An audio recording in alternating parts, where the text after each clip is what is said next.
Right, so the exercise we are going to go through today works on equal weight bearing through both sitting bones. It's one of my favourite things. I absolutely love working on this because almost all of us transfer more weight through one sitting bone compared to the other. We've all got a dominant side and we've all got a weaker side. And I think this really impacts how the horse goes.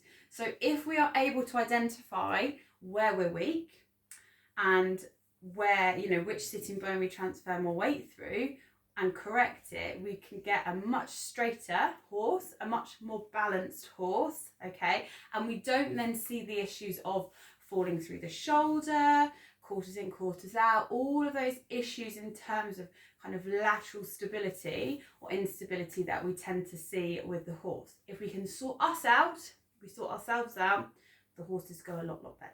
Okay, so we always blame them. We like to blame the horse, but actually, if you strip things back, a lot of the time it is a rider issue. Okay, so what we're going to do is you've got yourself into your nice start position. You've worked on your neutral spine. You know what to do now. We've done that loads of times.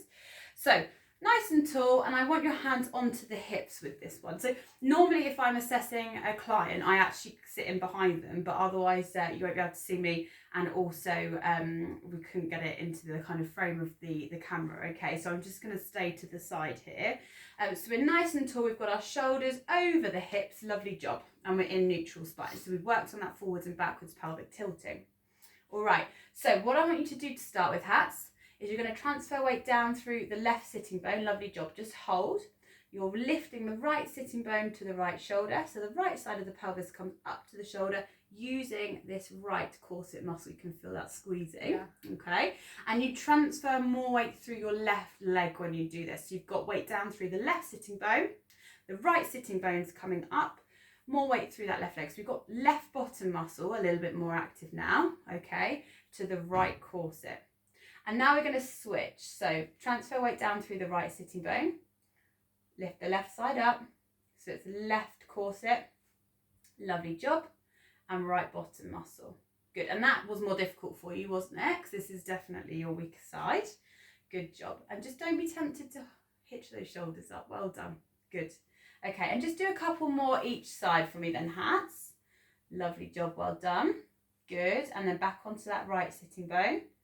Lovely, and then what you're going to do is find the midpoint, or where you think is the midpoint between those two extremes, okay? Lovely. So if you haven't got anyone like me to tell you what you're doing wrong, maybe get yourself in front of a mirror, because you do get a little bit of visual feedback and hopefully you can identify where the weaknesses are, okay? So let's just relax those arms a little bit. We're doing some funny things with the shoulders there. So we're aiming on equal weight bearing through the sitting bones, okay? Now Hattie tends to transfer more weight through her left sitting bone. She's weaker through the left corset and through her right bottom muscle, okay? So we know that those are her weaker muscles. So what Hattie has to think about is transferring weight through the right sitting bone, just lifting the left one up very slightly, lovely job, good. And now she's nice and level through the sitting bones, equal weight bearing through both of her legs, good job. And I'm just going to get her to slide shoulder blades into the back pockets, lovely, so we don't round those shoulders forwards, brilliant. And we've got a nice level pelvis, so Hattie's horse can go in a nice straight line, okay? So we're not falling out, we're not falling in, and the horse is nice and straight, brilliant. We're not doing funny things with our upper body either, but we'll go through that another time. Right, now what I just want to demonstrate to you is the importance of being able to control transfer from one sitting bone to the other, okay? So for example, we're on the right rein, we're doing a 20-metre circle to the right. So simple stuff, nothing too complicated. So I'm going to get you to sit as though you're riding, Hats, lovely job. So to start with, we're going to come onto the right rein. So I'm going to get Hattie to rotate to the right, as you would if you're on a 20-metre circle to the right. Now, what we want to do is maintain weight through the inside sitting bone, because our horse is moving to the right.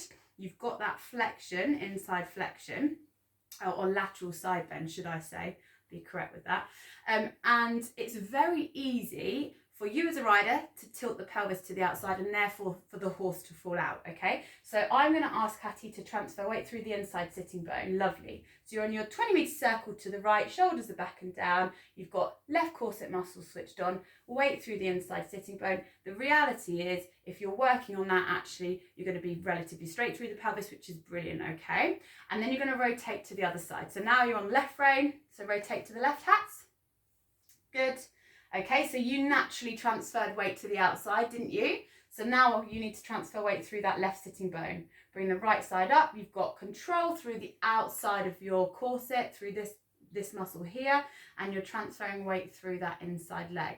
Okay, so you're then able to work as a rider on your inside leg to outside contact, and you've got that lovely stability through the pelvis. The horse isn't going to let you fall out.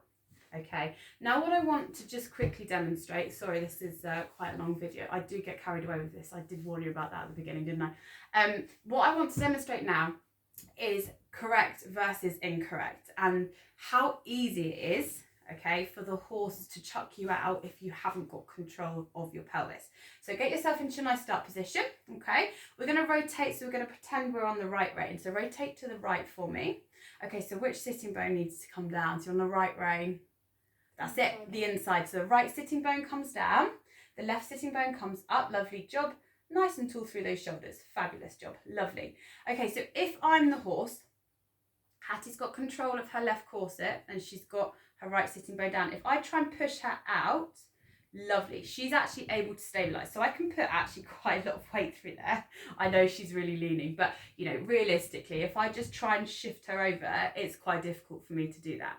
Now, stay in that right rotation for me, Hats, but let your pelvis drop to the outside. Good. And I'm the horse and I'm going to push you out. Are you all right? Yeah. Very easy, really easy. It is really easy, isn't it, for me to push you over?